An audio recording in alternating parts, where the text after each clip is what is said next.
s'acharne de toutes ses forces à former les femmes, à les accompagner professionnellement qu'individuellement. Elle aussi, elle est membre du GIFA depuis 1900, ouais, comme on dit. On dit ça aussi en Côte d'Ivoire. Très très fidèle à l'amitié et très très très engagée. Je vous demande d'applaudir Madame Gisèle Kassé.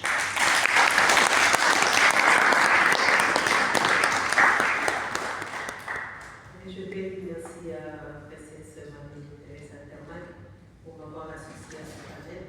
C'est vrai que c'est pour la première fois depuis que nous sommes ensemble. Tu m'as dit, parce que je vois comment tu as beaucoup évolué et ce que tu fais, l'impact et l'influence que tu as dans la société. Je vais dire merci à tous nos invités, pour le GIFA, qui sont venus répondre à cette invitation. Je suis Madame Gisèle Kassé, la Général Manager de GIFA Corporation, qui est un cabinet de conseil et de coaching éthique orienté en développement personnel et professionnel. J'accompagne des personnes qui désirent découvrir leur mission de vie. Donc, je suis aussi coach éthique certifié dans l'école du Master Coach et on a fait un fond d'autres formations à Abidjan. Peut-être qu'on n'aura pas le temps, pourquoi pas l'Europe, pourquoi pas on va chercher des coachs en Europe, pourquoi seulement en Afrique. Donc, Princesse m'a demandé de faire un témoignage et je vais parler du témoignage de la manière dont j'ai découvert mon leadership et de la manière dont j'ai mis en place récemment une méthode qui permet d'identifier les 6 piliers de ce leadership pour qu'une personne puisse se sentir réellement que je suis à ma place, comme a toujours dit le docteur Joy, soit vous êtes manager, soit vous êtes leader. Elle a dit une seule chose qui est c'est vrai. À chaque fois que j'ai rencontré cette femme, elle nous a tellement marqué et boosté qu'on ne l'aimait pas. Quand on n'a pas encore compris sa mission de vie et qu'on rencontre une personne qui veut vous faire découvrir votre ikigai, c'est difficile de l'aimer. Mais à force que je suis arrivée à me former, j'ai rencontré des personnes qui m'ont parlé du développement personnel. C'est ainsi que j'ai commencé à impliquer sa formation dans tout ce que j'apprenais. Aujourd'hui, après plusieurs années où j'ai été marginalisée, femme battue, une femme qu'on disait qui peut te connaître, qu'est-ce qui est de bon qui peut sortir de toi? C'était une femme qu'on avait humiliée. Cependant, derrière cette femme s'est cachée une grosse entreprise qui devait encore faire sortir d'autres grandes dames dans la société. Il avait fallu un jour que je me retrouve dans tel cas pour que je puisse écouter aussi ce que les autres disaient. Et j'avais pris la décision maintenant de me lancer. C'est vrai que dans la société, on voit des femmes, on se plaint beaucoup. Oui, l'autonomisation, oui, l'égalité des choses, oui, des hommes, ne faites pas me laisser la place, on vient de le dire. Bon, il ne faut pas me laisser la place, même si tu as votre place, on ne va pas leur laisser aussi la place. Donc c'est à nous maintenant d'agir, comme on l'a dit, Patrice l'a dit, nous devons agir.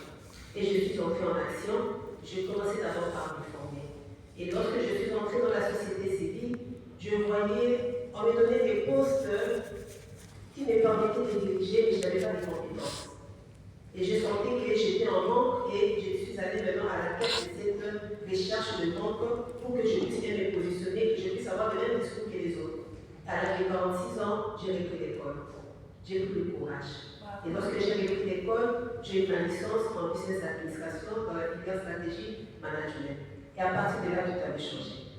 Et au fur et à mesure, je continue à me former et je finis par avoir ma dernière formation en qualité de coach éthique certifié en développement personnel.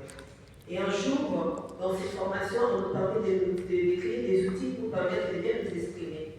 Alors, je voulais maintenant m'exprimer au travers de leadership pour faire comprendre à toute personne qui peut l'entendre quel est ce modèle-là qui peut nous définir. C'est ainsi que je vais mettre en place la méthode vocale. Vocale, V-O-C-Q-U-A-I, que j'ai définie comme une méthode qui représente les 6 piliers pour qu'une personne puisse découvrir son leadership authentique. Effectivement, dans ma manière de faire, ma manière de diriger, je trouvais que ce n'était pas comme tout le monde. Donc, j'ai vu que quand on s'est dit qu'on est femme leader, nous devons avoir la vision qui est le vécu. La vision et les valeurs. Nous avons tous des visions, mais certaines personnes ne savent pas comment se servir de leur vision. Nous avons des valeurs, mais certaines personnes ne savent pas comment se servir des valeurs. valeurs. On n'a pas tellement assez de temps pour cette année, mais tous ces jours, partout où je passe, je parle de cette méthode parce que ça permet à ce que tous ceux qui peuvent l'entendre puissent s'identifier. Et quand je parle de haut, j'ai vu que j'avais des objectifs. J'avais une vision, mais il fallait que je puisse retourner à mes valeurs pour que je puisse reconnaître que j'avais potentiel qui pourrait me permettre de changer aussi beaucoup de choses dans la société. Et j'avais des objectifs. Mes objectifs, je les ai alignés par la méthode SMART.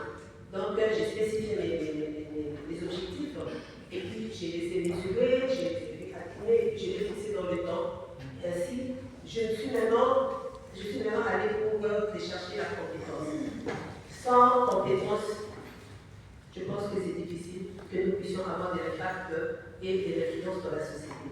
Nous allons parler de leadership féminin, leadership et tout ça, mais moi j'ai enlevé le mot leadership féminin parce que je pense que lorsque je l'exprime à tout le monde, que ce soit les hommes, que ce soit les femmes, nous avons tous un leadership à un moment donné de notre vie qui éclore. Alors les compétences sont les seules ressources que j'ai trouvées importantes dans la vie d'une personne qui veut influencer. Parce que lorsqu'on doit se tenir comme ça, c'est que nous avons quand même quelque chose, nous avons un bagage.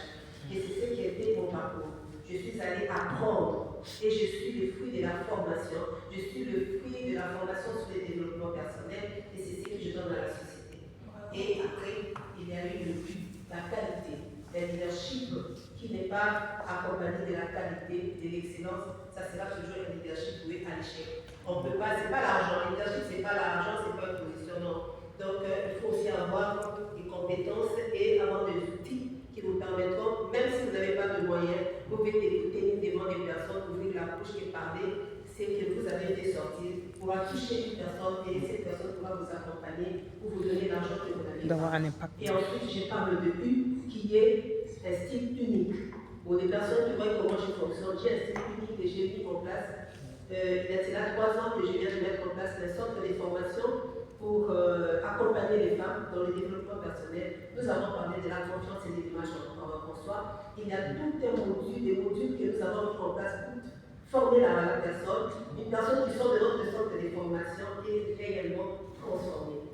Alors, nous parlons aussi de leadership, j'ai mis aussi l'entrepreneuriat et le digital, parce que vous voyez que ce sont des choses qui permettent que notre corps, la femme et la jeune fille, la personne s'éforme et la personne peut se lancer dans la société. Donc c'est une méthodologie unique, je dis bien unique, seule en République démocratique du Congo. Bravo! Seule en République c'est la marraine, c'est le monde de la délégation qui est là, et ce sont des formations, les gens disent que ce sont des formations, c'est une certification. Mais nous avons ça, c'est ce que j'ai parlé sur mon leadership. Et ensuite, j'ai le A qui est l'adaptabilité du leader. Un leader qui doit s'adapter. Tout à l'heure, je vis un peu la marraine de la sénatrice, comment est-ce qu'elle s'est adaptée. Elle veut ouvrir une porte, elle a trouvé que cette porte peut nous amener directement à l'entrée année. Alors, elle s'est dit non, nous devons passer de l'autre côté. Et la finalité, c'était d'atteindre l'objectif quand on se trouve dans la salle où on devait être. Et le I, c'était l'influence, l'impact et l'innovation. Dans le leadership, d'abord, c'est l'influence. Et devant l'influence, vous allez impacter la société. Et puis, quand vous innovez, vous aurez aussi toujours à influencer les gens et votre innovation va aussi impacter la société. Donc voilà cette méthode que j'ai mise en place pour définir ces piliers qui constituent le leadership authentique. C'est ce qui est ma vie, c'est ce qui est cette femme qui vous parle. Donc aujourd'hui, je voudrais dire tout simplement que c'est bien que nous puissions chercher l'éthique, que ce soit en politique, peu importe dans les formes domaines, que ce soit dans la société civile, que ce soit beaucoup de femmes qui ont des associations, parce que moi je pense que c'est une limitation. J'ai fait l'association pour aller aider les personnes vulnérables. Déjà, quand tu manques de compétences, tu es déjà dans la vulnérabilité intellectuelle. Comment est-ce que tu vas accompagner des personnes qui sont ici? Quand tu connais rien dans l'entrepreneuriat, mais tu veux chercher, tu crées une association sans argent pour aller chercher les partenaires. Ça fait 15 ans que j'ai mon association Femmes des Bons Cœurs, dont les membres sont là. Franchement, au bout de 15 ans, je n'ai pas reçu des financements, mais nous avons fait de grandes choses dans cette structure parce que les compétences m'ont appris à chercher l'argent, les stratégies m'ont appris à comment chercher l'argent et nous arrivons toujours à atteindre nos objectifs. Donc voilà le témoignage que je pouvais apporter dans cet après-midi par rapport à ma vie, par rapport à leadership. Peut-être que ça pourrait aider quelqu'un à la fin de cette conférence ou affirmer que voilà, je suis dans le bon. J'ai aimé l'intervention de ma soeur, je pense que nous sommes dans le même domaine, je pouvais le voir à la fin. Et j'aime participer dans ces genres d'activités parce que je ne suis pas venue seulement accompagner la délégation, ni faire mon travail en qualité de présidente de l'Institut central des GIFA, mais je viens aussi pour rencontrer des personnes avec qui nous pouvons échanger pour que je puisse encore accroître mon leadership. Connaissance. Bravo.